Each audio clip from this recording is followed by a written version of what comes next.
Hello guys नमस्ते।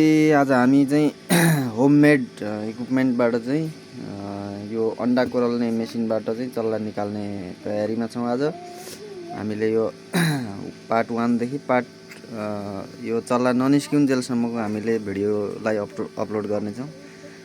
यहाँहरूले हेर्नु होला। हामीसँग सबैभन्दा पहिले यहाँनिर यो कन्भर्टर छ र त्यसै गरी यो लाइन सप्लाई छ र त्यहाँबाट हामी मेसिनमा जान्छौँ। हामीसँग यहाँनिर कन्ट्रोलर छ। यो कन्ट्रोलरको माध्यमबाट यो मेसिनलाई टोटल्ली रूपमा कन्ट्रोल गरिन्छ र यहाँनिर आइसके पछाडि हाम्रो तपाईँको चाहिँ हामीले देख्न सक्छौँ हाम्रो मेसिनमा दुईवटा बत्ती बलेको छ र यो दुईवटा बत्ती बलिराखेको छ। यसको भित्र हामीले हेर्न सक्छौँ यो एउटा फ्यान चलिराखेको छ। यसले हिटलाई कन्ट्रोल गर्ने काम गर्छ र यो सेन्सरको माध्यमबाट हामीले यहाँनिर देख्न सक्छौँ सेन्सर छ। यो सेन्सरको माध्यमबाट यो मेसिनलाई चाहिँ कन्ट्रोल गरिराखेको हुन्छ र तापक्रमको आधारमा चाहिँ चल्ला निस्किने गर्छ र पूर्ण हामीले चाहिँ पुरा रूपमा अन्डा मेसिनमा हालेर मेसिन स्टार्ट गरेको हामी देखाउनेछौँ। हेर्दै गर्नु होला। र हामीले स्टार्ट गरिसकेका छौँ। यो चाहिँ पछि चल्ला निस्किँदाखेरि चल्लाले चाहिँ मेसिनमा फोहोर नगरोस् भन्नुको खातिर हामीले यसलाई चाहिँ कपडा ओछ्यायौँ। हामीले यसपालि 20वटा अन्डा 21वटा अन्डा हामीले मेसिनमा हालिसकेका छौँ र अब हामी हेर्दै जान्छौँ लास्टसम्म यसको भिडियो युट्युबमा हेर्नु होला। हामीले यसरी अन्डा हालिसके पछाडि अब मेसिनको ढक्कन लगाउनु पर्ने हुन्छ। हामीले माथिबाट मेसिनको ढक्कन लगाउँछौँ।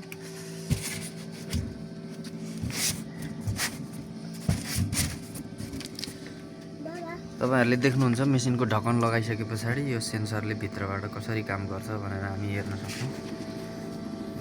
यो अहिले 16 डिग्री सेल्सियसमा आइसकेको छ, 17मा गइसकेको छ। यसै गरी निरन्तर रूपमा 38मा पुगेर यो रोकिनेछ। अन्डा हालिसके पछाडि यो बत्तीको मुनिबाट हामीले पानी राखेका छौँ।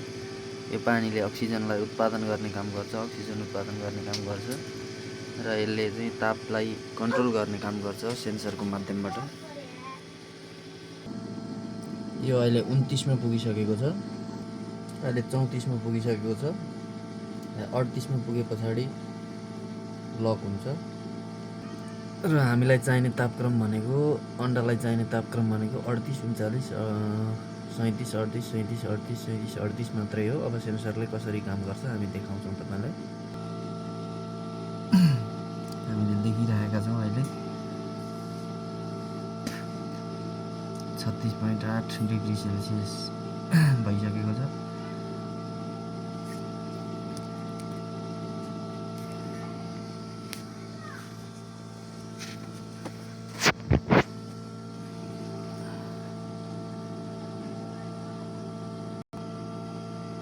.5 भइसकेको छ र यो 37मा पुगे पछाडि